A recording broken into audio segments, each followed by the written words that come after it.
On the morning of his 66th birthday, 6 unmarked police vehicles pulled up outside the home of Andrew Mountbatten Windsor.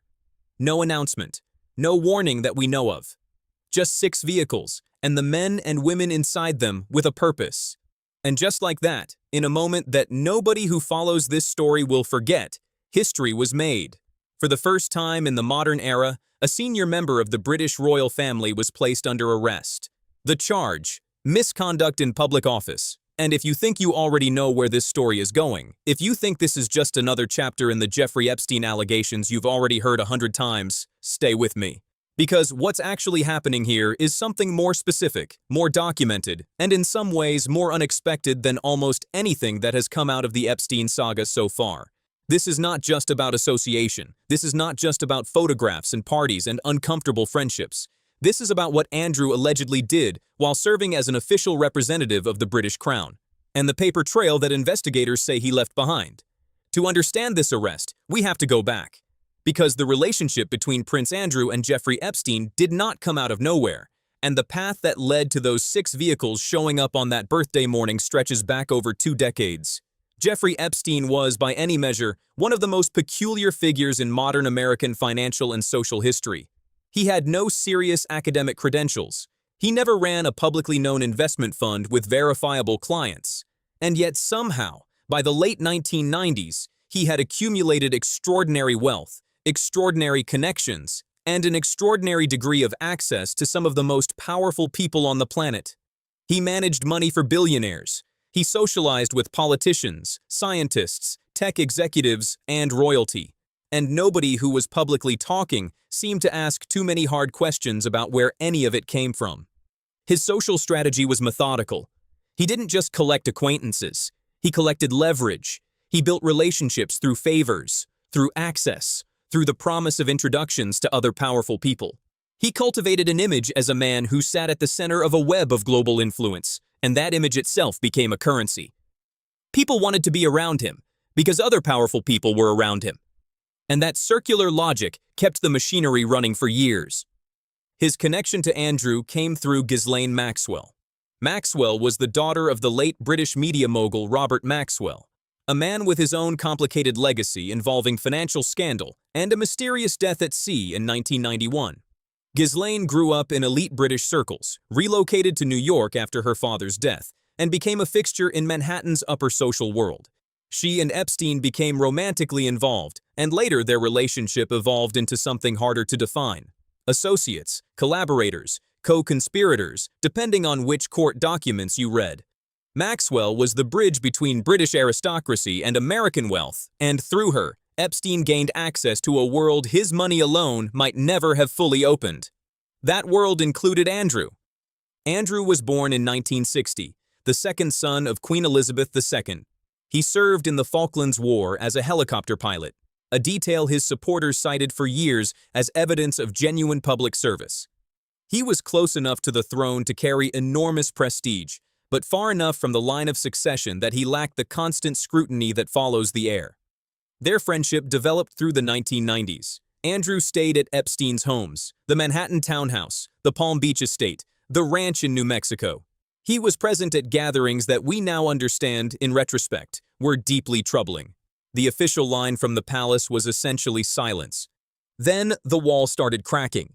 In 2008, Jeffrey Epstein was arrested in Florida and charged with solicitation of prostitution involving a minor. But here is where American justice gets complicated, and it matters for everything that followed. Epstein's legal team negotiated what became known as a non-prosecution agreement with the U.S. Attorney's Office in Miami. Under that deal, Epstein pleaded guilty to 2 state charges, served just 13 months in county jail with generous work release privileges, and in exchange, federal prosecutors agreed not to bring further charges. The agreement also granted immunity to unnamed co-conspirators, a detail that would become deeply controversial years later. The victims were never informed the deal was happening. It became known as one of the most criticized prosecutorial agreements in recent American legal history. Epstein registered as a sex offender, served his time, and walked out. And Andrew's association with him continued. In 2010, 2 years after that conviction, the 2 men were photographed together walking through Central Park just days after Epstein's release. That photograph closed a door that some people had tried to leave open. The suggestion that maybe Andrew hadn't known how serious it was. That maybe the connection had faded. The 2010 photograph said otherwise. In 2019, investigative reporter Julie Brown at the Miami Herald published a series called Perversion of Justice. She interviewed dozens of Epstein's alleged victims, detailed the mechanics of the non-prosecution agreement, and brought the full weight of what Epstein had allegedly been doing into public consciousness in a way that couldn't be ignored. Months later, federal prosecutors in New York arrested Epstein on sex trafficking charges. This time, there was no deal. 6 weeks after his arrest, he was found dead in his cell at the Metropolitan Correctional Center. The official ruling was suicide. Almost immediately, questions erupted. Guards had allegedly fallen asleep. Logs had been falsified. Cameras had malfunctioned. He had been taken off suicide watch despite a prior incident.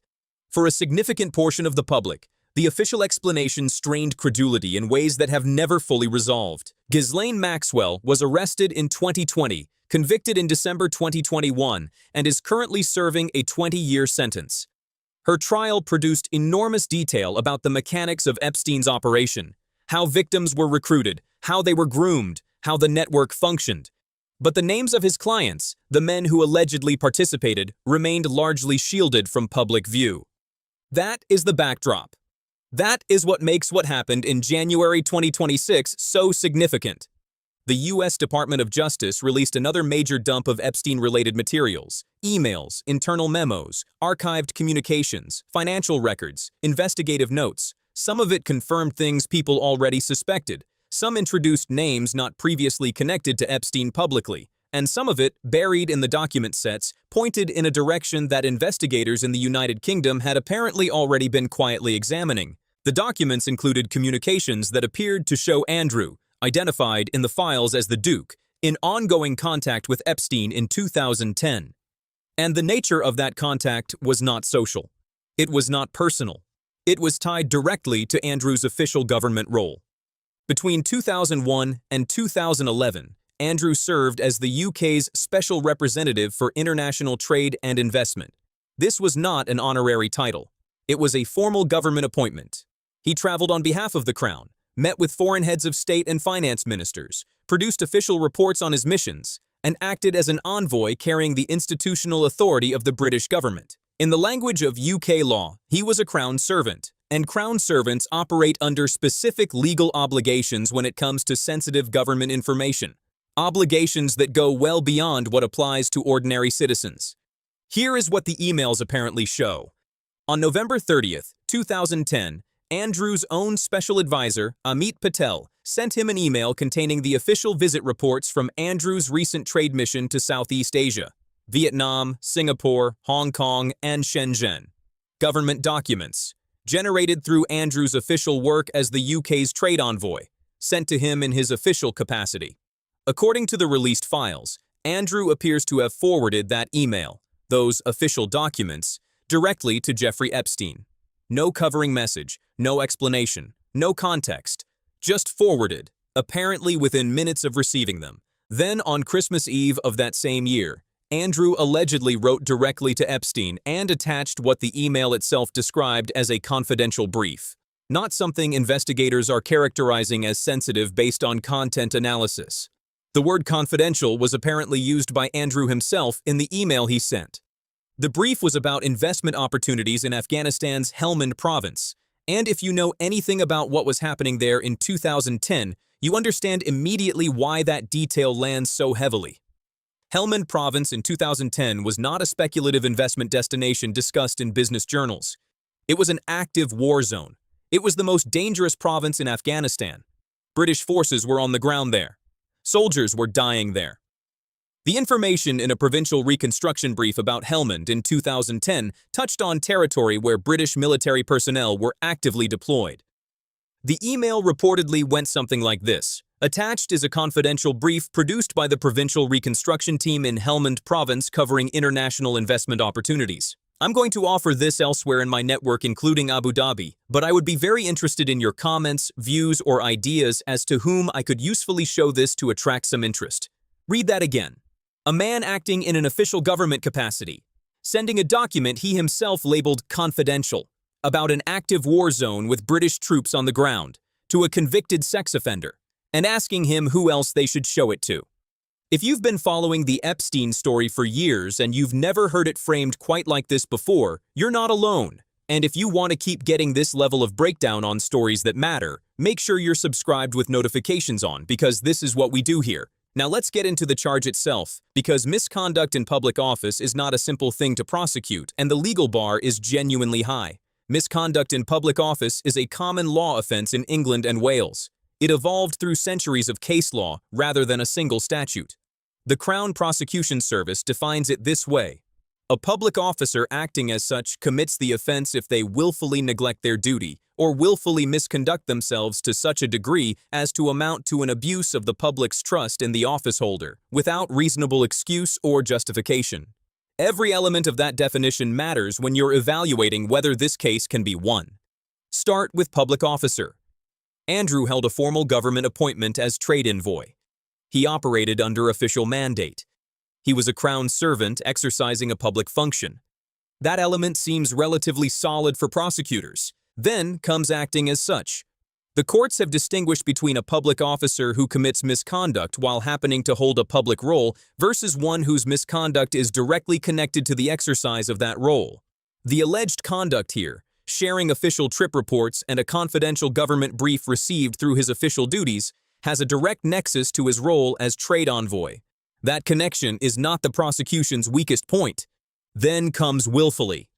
The Crown Prosecution Service is specific here. Willfully means deliberately doing something wrong, knowing it to be wrong, or with reckless indifference as to whether it is wrong. Prosecutors don't need to prove that Andrew carefully thought through the legal implications of forwarding those emails. They need to show he was aware of the duty to protect sensitive government information and either knowingly violated it or was recklessly indifferent to doing so. The word confidential in his own email is going to be significant. That word suggests awareness. It suggests that at some level, Andrew understood this material was not for general distribution. Whether that rises to the legal standard of willfulness is ultimately a question for a jury, but it is not nothing. The hardest element is the degree threshold. Not every act of willful misconduct by a public officer constitutes this offense. The courts require conduct that is so far below acceptable standards as to amount to an abuse of the public's trust, what one ruling described as an affront to the standing of the public office held. That is a high bar. What factors does the Crown Prosecution Service weigh? The severity of actual or likely consequences, whether there was a risk to public safety. The suspect's motive. Was there personal gain? Whether the conduct had an operational impact that harmed the public interest. How egregious the abuse of power was. Applied here, a prosecutor would argue that the information was government-generated through official Crown missions, that some of it concerned an active military theater where British soldiers were present, that it was shared with a convicted sex offender who had no legitimate reason to receive it, and that the word confidential came from Andrew himself. The question of what Epstein did with the information, whether he traded on it, passed it on, used it for leverage, is likely central to establishing real-world harm. Think about it like an insider trading case. When a corporate insider leaks non-public information to someone who trades on it, the harm is diffuse but real. Other investors were disadvantaged, the market was distorted, the system's integrity was undermined. The same logic applies here. If Epstein received confidential British government intelligence and used it to gain financial advantage, approach investors, or build political leverage, then there is a concrete public harm, even without a single identifiable victim pointing to a specific moment of loss. Andrew's defense, if this reaches that stage, will likely run along several lines. First, the information was not as sensitive as the prosecution claims, that the trip reports were routine, that the Helmand brief was not classified, that nothing in those emails had real operational sensitivity. Second, that he was sharing material informally with a personal contact and was not acting in his official capacity in those private exchanges. Third, that he had no malicious intent and no idea Epstein would do anything improper with it. And fourth, that the material was not truly restricted, that it existed elsewhere, was obtainable through other channels, or was stale by the time it was shared. All of those arguments will be tested against the documentary evidence, the emails themselves, the metadata, the classification markings if any existed, and whatever is found during the searches of those two properties. Which brings us to the searches. Police executed them simultaneously at an address in Berkshire, where Andrew had been living at Royal Lodge in Windsor Great Park, and an address in Norfolk connected to the Sandringham estate. Simultaneous execution across two locations suggests a coordinated operation with a specific theory of what exists and where. This was not exploratory, this was targeted. What are they looking for? In 2026, the answer is almost entirely digital. Every computer, tablet, phone, and external drive. They want metadata. When emails were written, when files were accessed, when documents were forwarded. They want to know if Andrew maintained copies of sensitive materials beyond what the document dumps have already revealed.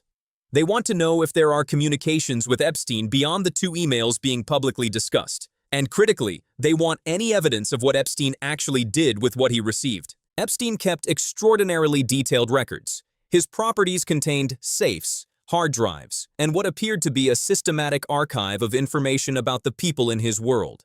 Some of that material has been recovered.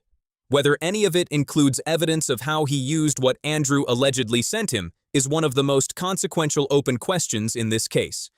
Now let's talk about the royal context, because the politics of this family make everything both more complicated and more revealing. King Charles III's statement today was carefully worded and unmistakably clear in its implications. The full, fair, and proper process. The law must take its course.